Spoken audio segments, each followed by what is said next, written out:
जय भीम साथियों, मैं उत्तम शेवड़े, बहुजन समाज पार्टी महाराष्ट्र प्रदेश का ऑफिस सेक्रेटरी और मीडिया इंचार्ज। आज बहुजन नायक मान्यवर कांशीराम साहब, इनका जन्मदिन है। इनकी जयंती पूरे देश में धूमधाम से मनाई जाती है। आज मान्यवर कांशीराम जी हमारे बीच नहीं है, लेकिन उन्होंने पिछले 40 साल में जो आंदोलन किए, जो संघर्ष किया, जो मूवमेंट खड़ी की, उसके बारे में हम आज कुछ बात करना चाहेंगे। मान्यवर कांशीराम जी, इनका जन्म पंजाब के रोपड़ ज़िला में खवासपुर नाम के छोटे से कस्बे में हुआ। पूना के डिफेंस रिसर्च सेंटर में उन्होंने साइंटिस्ट करके नौकरी की। उसी दरमियान 1965 में 65 की घटना है। बाबा साहब अम्बेडकर की जयंती को लेकर जो मैनेजमेंट और वर्कर्स इसमें संघर्ष हुआ, उस संघर्ष के बीच मान्यवर साहब ने नौकरी को त्यागा और बाबा साहब अम्बेडकर को समझने की कोशिश की। तब तक मान्यवर कांशीराम जी को बाबा साहब अम्बेडकर और उनके आंदोलन के बारे में कोई जानकारी नहीं थी। इसलिए उन्होंने बाबा साहब अम्बेडकर के आंदोलन और उनके काल कर्तृत्व के बारे में जानकारी लेने की कोशिश की। एनिहिलेशन ऑफ कास्ट ये किताब पढ़ने के बाद में बाबा साहब के आंदोलन और बाबा साहब के विचारों की जानकारी उन्हें मिली और फिर उन्होंने एक निर्णय लिया कि आज से मैं ना शादी करूंगा, ना नौकरी करूंगा, ना किसी शादी ब्याह में या किसी के मैयत में नहीं जाऊंगा, ना मेरी कोई प्रॉपर्टी होगी और मैं पूरा मेरा जीवन ये बाबा साहब अम्बेडकर के मूवमेंट के लिए लगाऊंगा। ये उन्होंने 65 में निर्णय लिया और फिर कर्मचारियों के बीच, जबकि वो कर्मचारी थे, अधिकारी थे, इसलिए उन्होंने कर्मचारियों के बीच पूना में SC ST OBC minority association Poona नामक 14 अक्टूबर 71 को एक संस्था खड़ी की। उसके माध्यम से उन्होंने कर्मचारियों को जोड़ा और जब उन्हें जानकारी मिली कि ये जो समस्या है ये ऑल इंडिया लेवल की समस्या है और ऑल इंडिया लेवल की अगर समस्या है तो हमें ऑल इंडिया लेवल का संगठन बनाना चाहिए और उस संगठन का जो केंद्र है वो दिल्ली होना चाहिए। उसलिए उन्होंने 73 में 6 दिसंबर 1973 को दिल्ली से एक बामसेप की घोषणा की।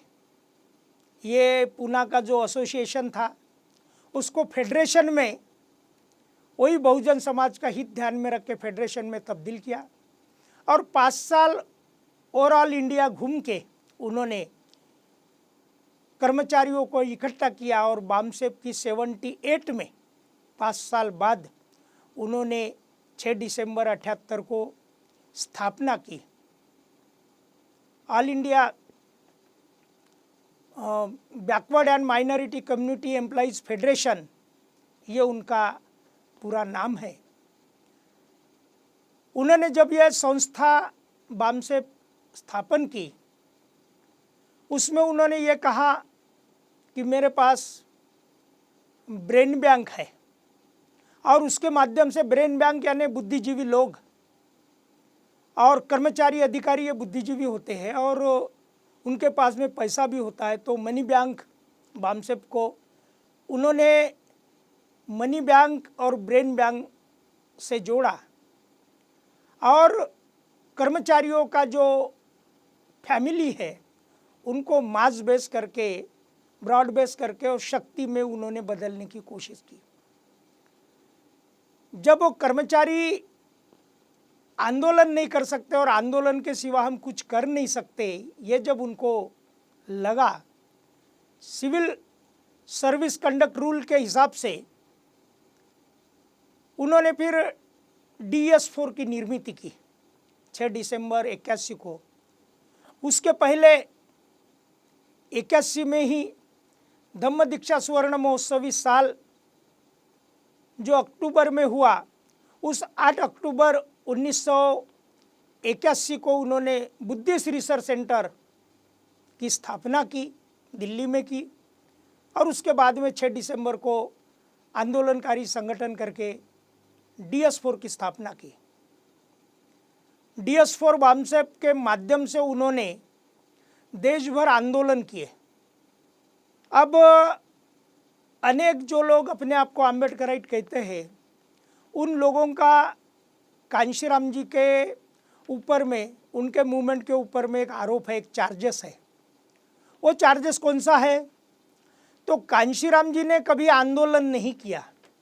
कांशीराम जी आंदोलन नहीं करते, सिर्फ भाषण देते हैं। ये एक बड़ा आरोप बड़े पैमाने पे खुद को आम्बेडकराइट कहने वाले विशेषतः महाराष्ट्र के लोगों ने यह आरोप लगाया।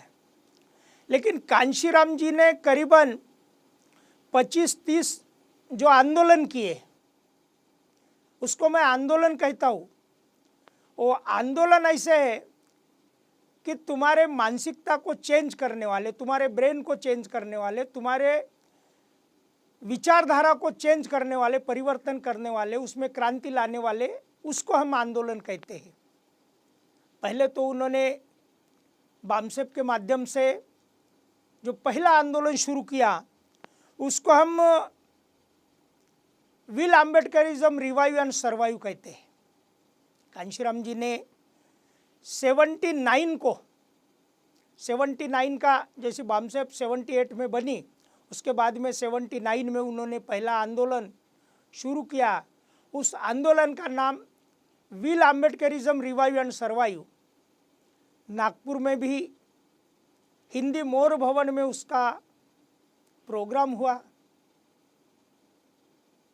नागपुर के काफ़ी आम्बेडकराइट लोग इन्वॉल्व थे। गेस्ट में भी आम्बेडकराइट लोग थे जो अपने आप को आम्बेडकराइट कहते थे या थे। उन लोगों ने कांशीराम जी पर सवाल उठाया। क्या कांशीराम जी ये कहना चाहते कि आम्बेडकरवाद मर गया? क्या आम्बेडकरवाद को ये जिंदा करना चाहते? क्या मरा समझते हैं? आम्बेडकरवाद कभी मर नहीं सकता। यह सवाल उन्होंने उठाए।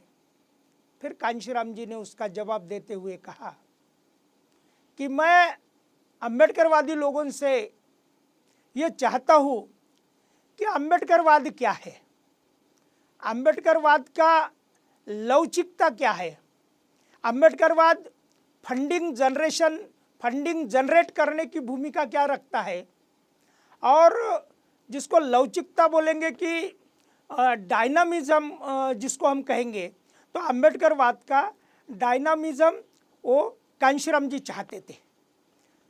क्योंकि एक ही सूत्र लेकर नहीं चलना।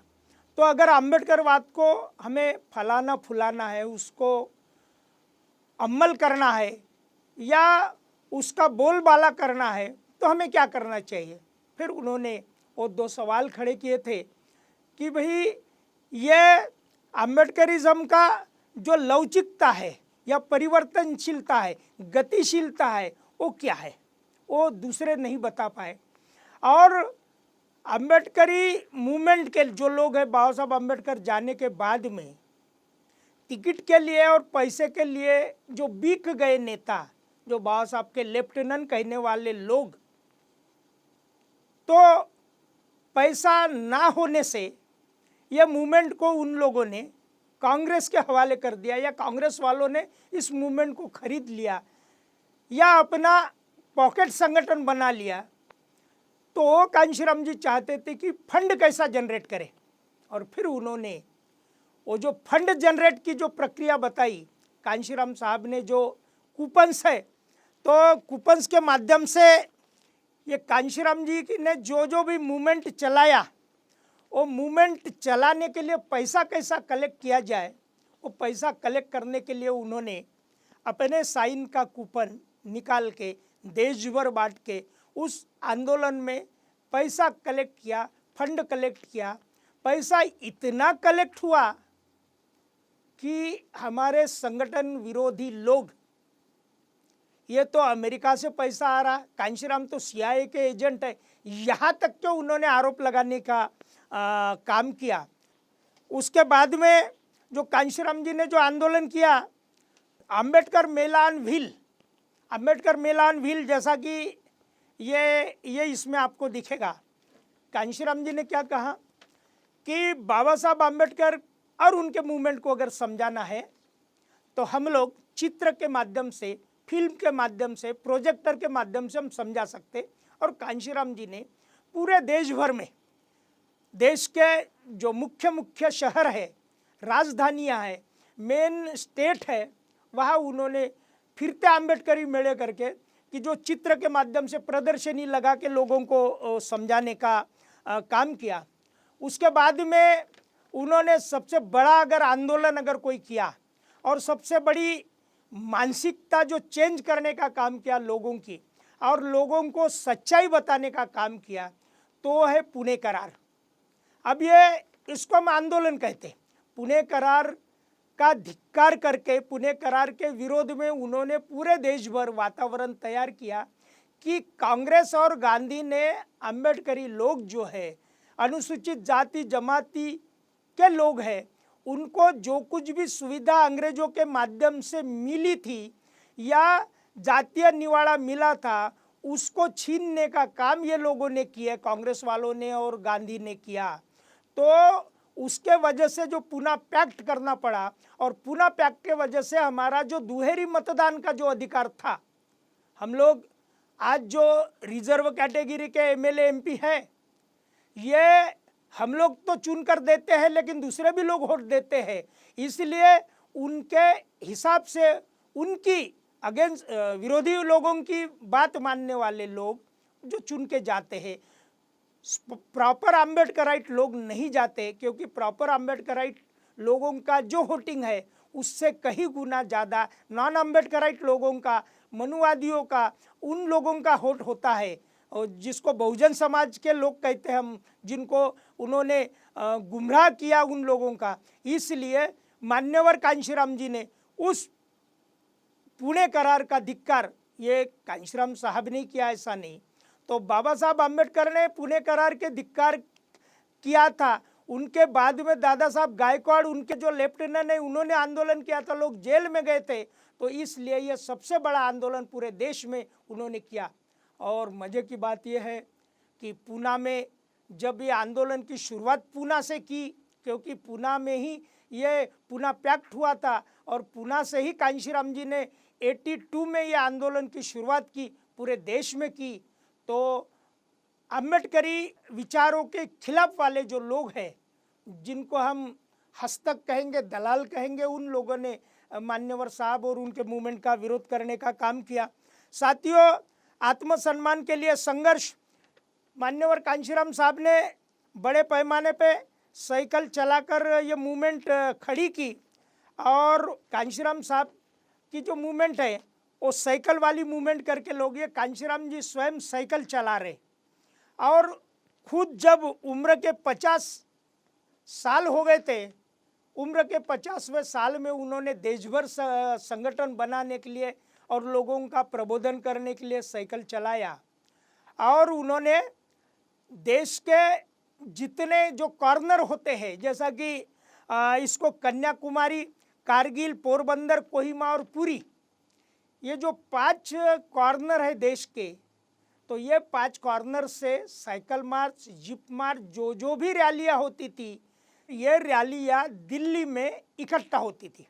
मान्यवर कांशीराम साहब के आंदोलन, संघर्ष और उनके कार्यक्रम का जो तरीका है वो ऐसा है कि भारत के कॉर्नर से शुरू करके भारत का जो हार्ट है वो दिल्ली में उसका समापन करते थे और देश भर जन जागृति करते थे।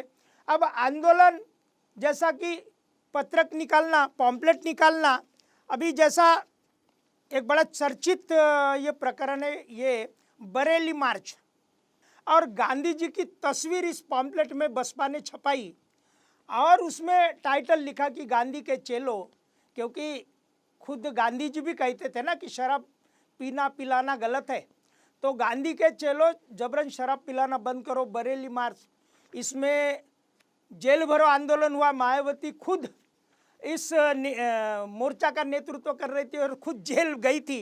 कांशीराम जी ने जेल भरो आंदोलन वो पहली बार उस टाइप से किया। आरक्षण रिजर्वेशन की बात जो हम करते हैं, तो प्रो रिजर्वेशन धरना क्यों, ये प्रो रिजर्वेशन धरना क्यों, ये इंग्लिश में पत्रक है, आरक्षण समर्थक धरना क्यों। अब ये बहुजनातुल लाचार आणि गुलाम का, बहुजन समाज लाचार और गुलाम क्यों, ये पर्दाफाश महारैली। अब मैं थोड़ा सा टाइटल ये पॉम्पलेट से आपको ध्यान में आएगा, समता स्वाभिमान का संघर्ष, और ये छोटे छोटे हैंडबिल्स, और उसमें खुद कांशीराम जी लिखते थे, कांशीराम जी खुद लिखते थे, और कांशीराम जी के नाम से ये अपील है, कांशीराम जी के नाम से अपील है। और ये पूरे देश में जैसा बहुजन समाज का भाईचारा बनाओ ये आंदोलन, ये भाईचारा बनाओ आंदोलन है। इसमें आज़ादी के 40 साल के बाद में भी ये 40 साल हुए, 40 साल में उच्च और सर्वोच्च जो पद है उस पर ब्राह्मण लोग कितने और बहुजन लोग कितने, इसका पूरा चार्ट देने का काम किया।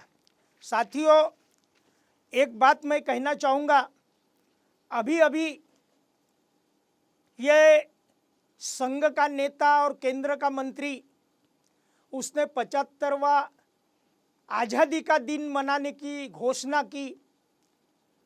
मान्यवर कांशीराम जी ने 25 साल में आज़ादी में हमारा क्या सत्यानाश हुआ, 50 साल में आज़ादी ने क्या क्या हमको दिया, क्या क्या खोया और पाया, ये सारी बातें उन्होंने लिखी। और बहुजन समाज को बर्बाद करने का ये आज़ादी है। और इसलिए मान्यवर कांशीराम जी साहब ने ये स्वतंत्र भारत में बहुजन समाज आश्रित क्यों, जब 50 साल हुए थे तो ये किताब निकाला था उन्होंने। ये किताब जिस साल 50 साल हुए थे, स्वर्ण महोत्सव साल बोलेंगे, ये मैंने 6 लैंग्वेज की 6 किताब बताया। भारत में 15 लैंग्वेज है, 15 लैंग्वेज की अलग अलग किताबें हर स्टेट के लिए मान्यवर कांशीराम जी ने निकाली थी।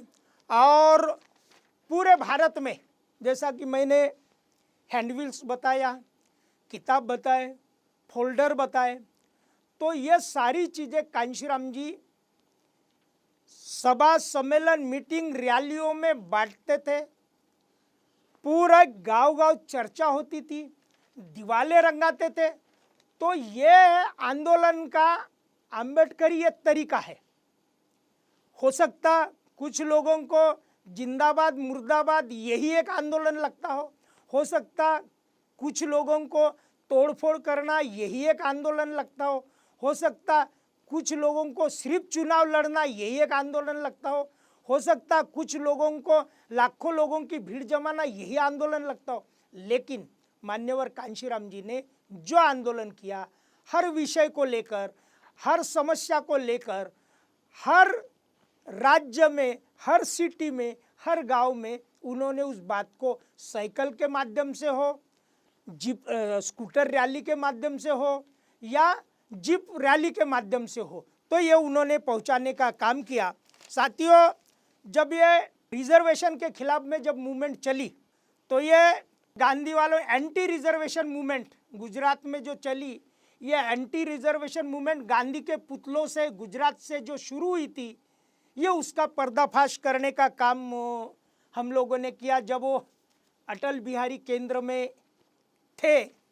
ये 34वां, ये जिस संघ वाले जो आज़ादी की 75वीं सालगिरह मनाना चाहते हैं, उन्होंने वो देखना चाहिए कि ये हालत क्या है।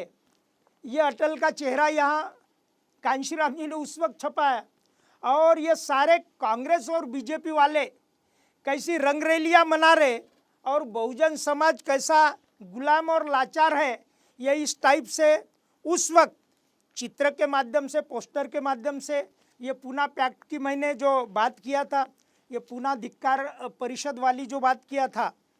अब ये सेल्फ रिस्पेक्ट मूवमेंट, समानता के लिए संघर्ष, ये जो मैप है तो ये पूरा इंडिया का मैप है।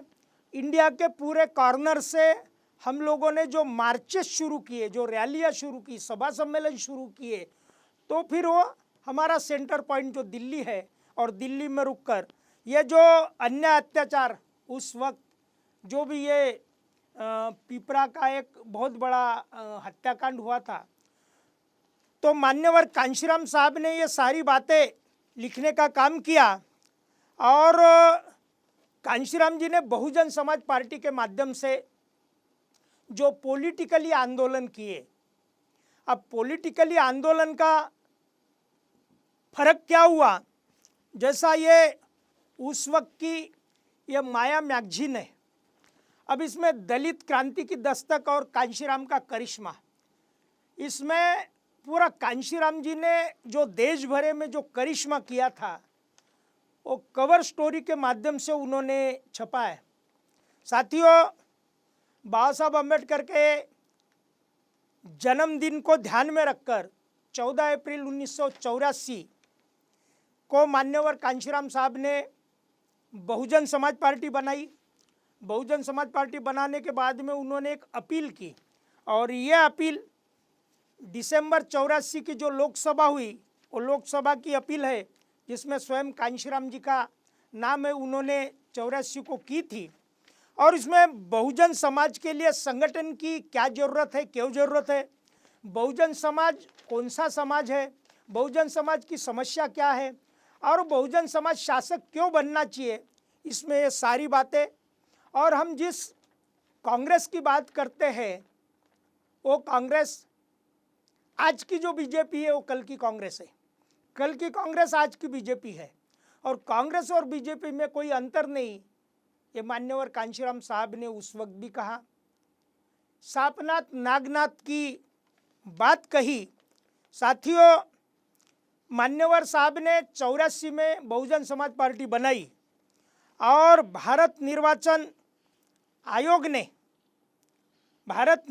आयोग ने इसको राष्ट्रीय पार्टी का जो दर्जा दिया 25 नवंबर 97 में। 13 साल के अंदर में बहुजन समाज पार्टी ये राष्ट्रीय पार्टी बनी, और ये राष्ट्रीय पार्टी बनने के बाद में जिस स्टेट में बनी उस स्टेट का ये राजपत्र है। ये मैं पुरानी बातें इसलिए दोहरा रहा हूँ कि यह अचानक पार्टी राष्ट्रीय पार्टी नहीं बनी। कांशीराम साहब ने इसको हाथी सिंबल अचानक नहीं मिला, तो इन्होंने जो मेहनत की, लिमिटेड पॉलिटिकल एक्शन करके DS4 के नाम से मर्यादित राजनीति 82 में शुरू की, और 82 में शुरू की, 83 में शुरू की, और पॉलिटिकल राजनीति डायरेक्ट BSP के माध्यम से 84 में शुरू की। 84 में लोकसभा के पहले चुनाव लड़े। अब मैं थोड़ी आंदोलन के बारे में जो मैं बता रहा था, जैसा कि 6 दिसंबर से 15 मार्च, 6 दिसंबर से 15 मार्च ये 100 दिन होते हैं। 6 दिसंबर बाबा साहब का परिनिर्वाण और 15 मार्च मान्यवर कांशीराम जी का जन्मदिन, ये 100 दिन में उन्होंने कई बार हर 1-2 साल के बाद में उन्होंने वो जो 84 से शुरू किए वो 100 दिन के अखंड संघर्ष, साइकिल मार्च के माध्यम से हो, जन जागृति के माध्यम से हो, या स्कूटर रैली के माध्यम से हो, या जीप मार्च के माध्यम से, ये उन्होंने किए। साथियों, ये मंडल आयोग के लिए उन्होंने जेल भरो किया। ये शायद हो सकता आज जो लोग VP सिंह को उसका क्रेडिट देते हैं, उन लोगों को ये जानकारी होना चाहिए। जब VP सिंह बनने के पहले ही 84 की बात है, 1 से 14 अगस्त 84 को, 1 से 14 अगस्त तक 84 में यह मंडल आयोग समर्थन में जेल भरो आंदोलन कांशीराम जी ने दिल्ली के बोट क्लब पर किया था, और हर दिन 3,743 लोगों को अटक देने का काम किया था।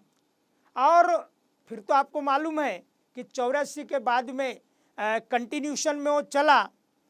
अब ये आरक्षण ये रोजी रोटी का सवाल नहीं, तो ये हिस्सेदारी का सवाल है। ये इसमें उन्होंने सेमिनार लिए। शरणार्थी आंदोलन साथियों, हमारे ही अपने देश में बहुत सारे लोग शरणार्थी हैं। लोगों को ये जो अडवाणी वाले लोग ही शरणार्थी लगते हैं, लेकिन मान्यवर कांशीराम जी ने 200 किलोमीटर का दायरा लेकर दिल्ली में जो अपने ही देश के जो लोग अपने ही देश में जो शरणार्थी बन के रह रहे, उनके झुग्गी झोपड़ियों का सवाल उठाया था।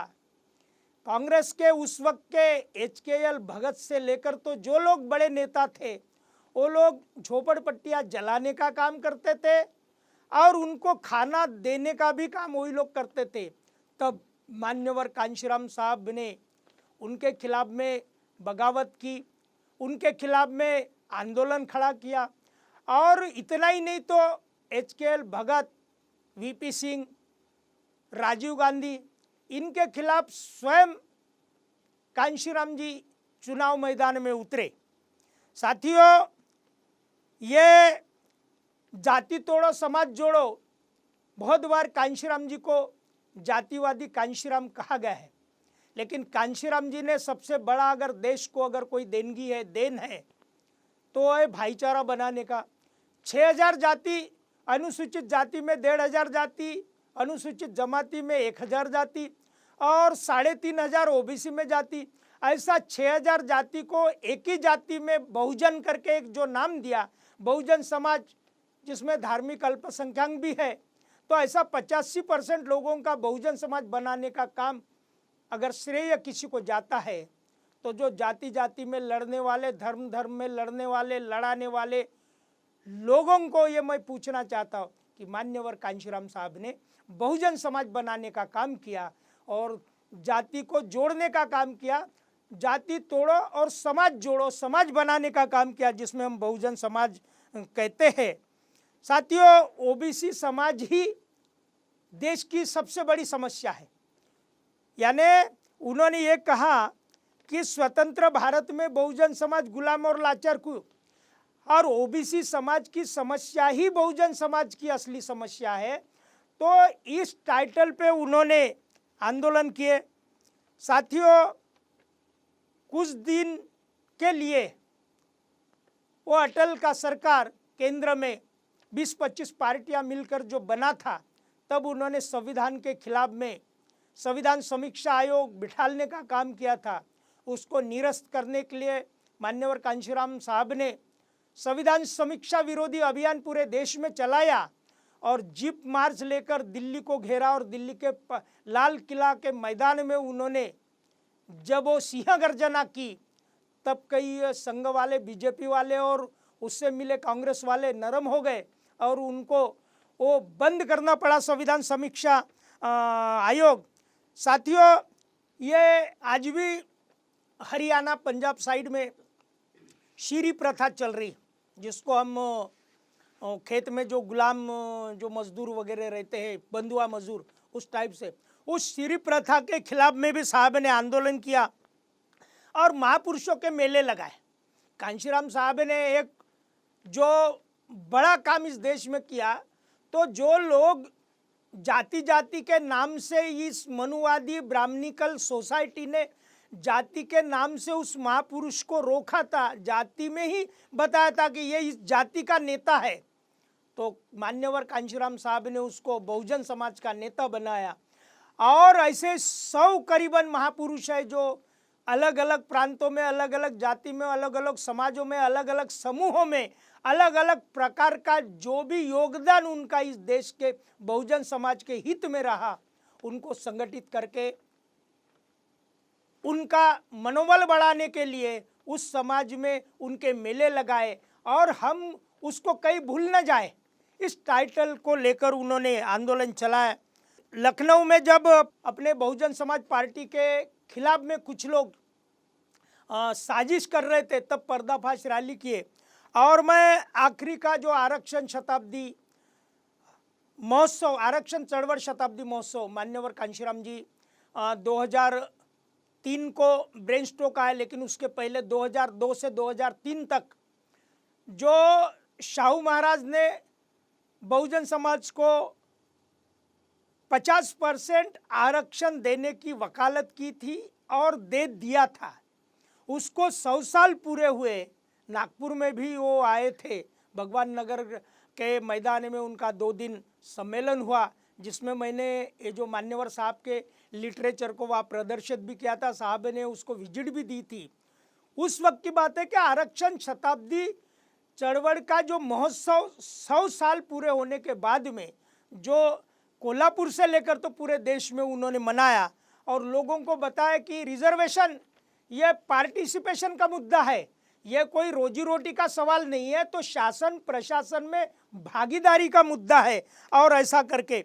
लेकिन साथियों, ऐसे महापुरुष जिन्होंने जिंदगी भर, जैसा कि पहले साइकिल से चले, स्कूटर से चले, जीप से चले, ट्रेन से चले, फिर प्लेन से चले, उनको एक एक आदमी को जोड़ने के लिए एक एक आदमी के घर जाते थे, एक छोटा सा लोगों को मैसेज देने के लिए एक वीकली मंथली एक बुलेटिन निकालते थे।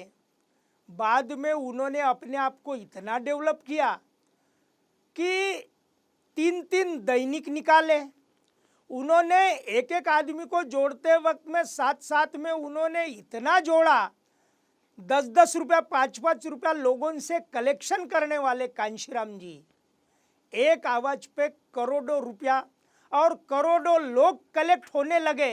ये कांशीराम जी की जो महानता है, ये उनका आंदोलन का परिणाम है। उस आंदोलन के परिणाम से लोगों के दिल दिमाग को झंझोड़ दिया, दिल दिमाग ठीक हो गए और परिवर्तित हो गए, चेंज हो गए।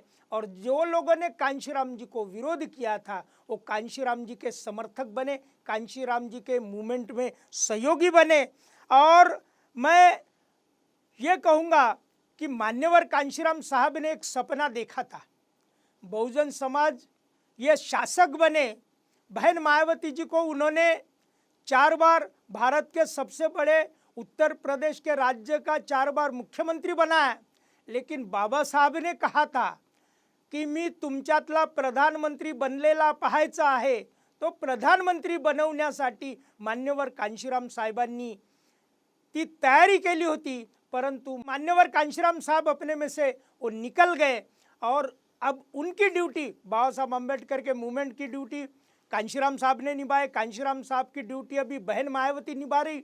अब बहन मायावती जी को साथ देकर, बहन मायावती जी को सहयोग करके हमें बहन मायावती जी को बाबा साहब के विचारों का पीएम बनाने के लिए हमें काम करना है। और ये जो कारवा है, फुले शाहू अम्बेडकरी मिशन का कारवा है, मान्यवर कांशीराम जी ने भारत बौद्ध में करने का जो सपना देखा था, अचानक वो अपने आप अपने से चले जाने से वो कारवा रुक गया।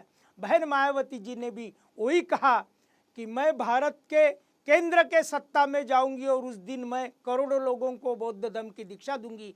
मान्यवर कांशीराम जी जीते जी नहीं कर सके, बहन जी जीते जी करना चाहिए। इसलिए हमारी अपनी फुले शाहू अम्बेडकर कांशीराम जी को मानने वाले लोगों की आज ड्यूटी बनती है। जो भी लोग छोटे मोटे मन मुटाव करके छोटी मोटी बात को लेकर अगर नाराज भी हुए होंगे, तो भी मान्यवर कांशीराम जी का मूवमेंट आज बहन मायावती जी पूरे ताकत से चला रही। हम बहन मायावती जी के साथ में नीला झंडा और हाथी निशान को मजबूत करने के लिए बहुजन समाज पार्टी के साथ में आए।